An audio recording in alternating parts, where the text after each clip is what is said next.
Sawa. Maswali na majibu. Yaani kama milio mnaotoaganyia yani ukisikia mlio labda inamaanisha kitu fulani, ukisikia inamaanisha kitu fulani. Nitaje hata mitatu hapo nijue. Kuna mlio wa kuomba hela. Yaani ukilia ule mwanaume akitoka pale, lazima toe hela.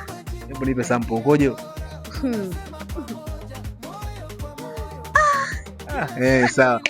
Mlio wa pili? Mlio wa pili wa vipi makae? Huo kuomba hela. Huo kuomba hela. Sasa nitajie mwingine wa pili. Nileta mwanamke akilia yeye na kwa hii hatari labda ukabisa nchi hayo. Hapo maumivu. Maumivu. Maana mwanamke anaumia sana. Hapo maumivu kwenye.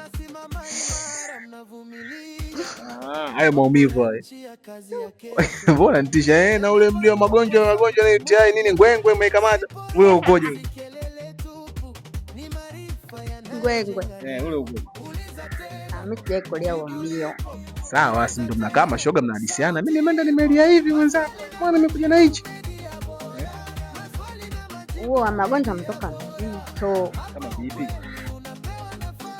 Unajua mwanamke yuko pale na gonjwa. Mkiwa unafanya naumia lakini anajikaza ana jinsi unajua. Mwenyewe unaelewa. Wako kama vipi sasa magonjwa yanatoka mzito kama vipi? Bwana.